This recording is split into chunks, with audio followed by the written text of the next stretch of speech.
नमस्कार, आप देख रहे हैं मीडिया गुरु और इसमें मैं मौजूद हूँ दिल्ली के रिठाला विधानसभा में, क्योंकि आगामी 5 फरवरी को यहाँ पे चुनाव होने वाला है और हम जानेंगे लोकल लोगों से कि यहाँ पे चुनाव का क्या माहौल है और इस बार दिल्ली का ताज किसके सर पे चढ़ेगा।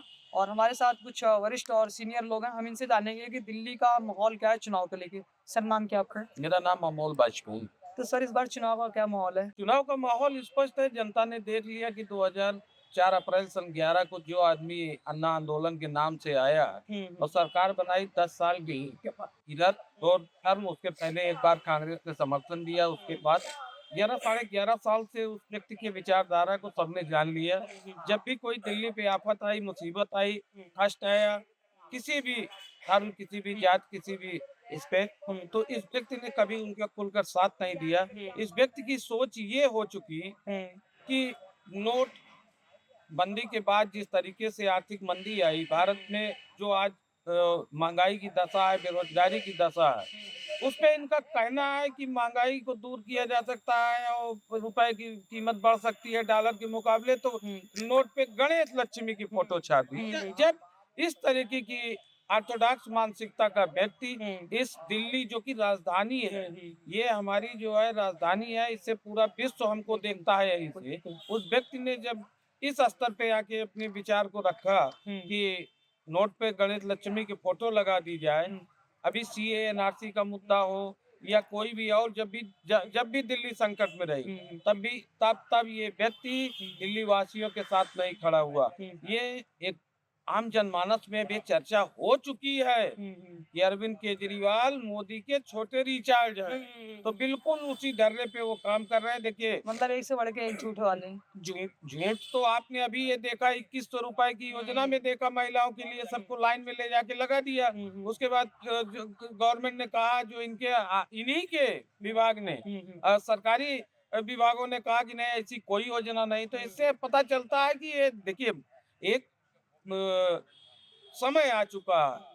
मोदी के झूठ से जिस तरीके से सत्ता बनाई गई, उसको एडॉप्ट करने वाले पहले व्यक्ति हैं केजरीवाल जी, जिनको लाभ भी मिला। 2 साल लगातार वो जो है सत्ता में रहे। तो वो झूठ पे ही टिके लोग हैं। वो जो रेत का इन्होंने टीला खड़ा किया था, मुझे लगता है दिल्ली की जनता ने एक बाल्टी पानी डालकर उस रेत के टीले को गिरा दिया है। अब दोबारा इनकी दाल इस दिल्ली में गलने वाली नहीं है।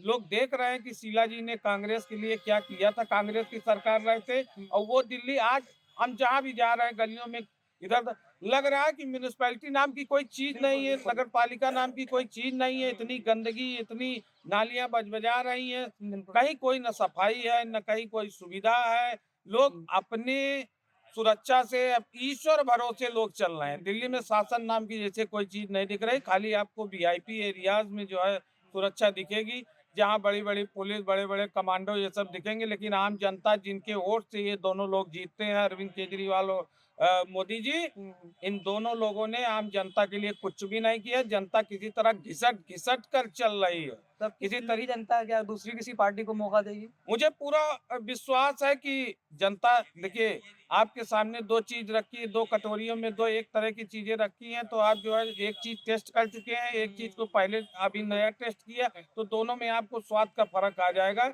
इस दिल्ली की जनता ने शीला दीक्षित के उन स्वर्णिम काल को भी देखा, और दिल्ली की जनता ने इस दुर्दिन के 10 साल के केजरीवाल के शासन को भी देखा। तो जनता, मुझे नहीं लगता कि दिल्ली की पढ़ी-लिखी जनता, होशियार जनता अब कांग्रेस के अलावा कोई विकल्प चुनने जा रहा है। इसलिए मुझे पूरा विश्वास है कि अब की आने वाली विधानसभा में 5 तारीख को लोग कांग्रेस के जहां भी मोहर निशान देखेंगे, वहीं अपनी मोहर लगा के कांग्रेस पार्टी की फिर से सरकार बनाएंगे।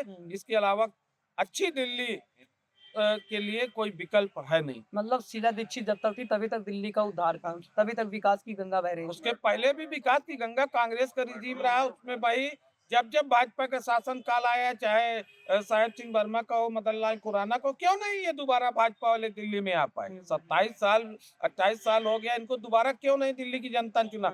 एक विकल्प के रूप में जो है केजरीवाल एक झूठ के उस पे बैठ के आए थे गुब्बारे पे, जनता फंस गई। उसने सोचा कि हो सकता है कुछ जो है नया हो, कुछ अच्छा हो। तो इनको भी 2-2 बार, 1 बार नहीं, 2 नहीं, 3 बार इनको मौका देकर देख लिया कि ये कर क्या सकते हैं। लेकिन ये बिजली के खंभे पे चढ़ जाएँगे, दिल्ली जैसी सेंसिटिव जगह पे ये खुद ही धरने पे बैठ जाएंगे। इसके पहले शीला जी भी थे, यही अधिकार जो है कांग्रेस पार्टी के समय में भी मिले थे। एलजी को अधिकार थे, मुख्यमंत्री को अधिकार थे, कभी जो है ये केंद्र शासित राज्य रहा, लेकिन कभी वो दिल्ली बिजली के खंभे पे कोई अपनी बात मनवाने के लिए आपने आप लोग जो है मीडिया से आपने देखा होगा किस तरीके से अटल जी प्रधानमंत्री थे और शीला दीक्षित जी मुख्यमंत्री थी। तमाम विषयों पे जो है मीटिंग होनी थी और मीटिंग हुई, लेकिन मीटिंग में नाराजगी हुई। शीला जी ने किस हम्बुल भाव से कहा कि नहीं, क्या अटल जी हमको एक कप आप चाय भी नहीं पिलाएंगे, और उसी एक कप चाय के बाद उन्होंने अपने सारे प्रस्ताव मनवा लिए। ये है दिल्ली का इतिहास, इस तरह से दिल्ली चलाई जाती है। दिल्ली की जो है अधिकार लेने के लिए, लड़ने के लिए दिल्ली राज्य की सरकार नहीं बनाई जाती। केंद्र शासित है, वो ठीक भी है, नियमता ठीक भी है, क्योंकि ये जो है दिल्ली राजधानी है, प्रधानमंत्री यहाँ रहते हैं, किसी भी दल के हो, आज ठीक है भारतीय जनता पार्टी के हैं, लेकिन जो अधिकार है वो सीमित होने चाहिए दिल्ली के मुख्यमंत्री के, और उनको लेके ये लड़ते रहे कि हमारे ये अधिकार नहीं, हम तो ये जब अधिकार नहीं तो छोड़ो, क्यों लड़ने आए हो चुनाव। कांग्रेस इन्हीं अधिकारों के तहत दिल्ली की जनता का भला कर सकती है। इसलिए मुझे लगता है कि अब की बार जो भी मन बनाएगा, वोट देने जाएगा, वो जहाँ कांग्रेस का सिंबल देखेगा उसी पे मोहर लगा के दोबारा कांग्रेस की सत्ता दिल्ली में बैठाएगी। ठीक। तो आपने इस बार देखा कि दिल्ली की जो पढ़ी लिखी जनता, समझदार जनता है, इस बार पूरी जनता जो है बदलाव के मूड में है। और देखते हैं 5 फरवरी को इलेक्शन है और 8 फरवरी को मतदान की मतगणना है। तो देखते रहिएगा मीडिया गुरु। 8 तारीख को दिल्ली का ताज किसके सर पे होगा। धन्यवाद।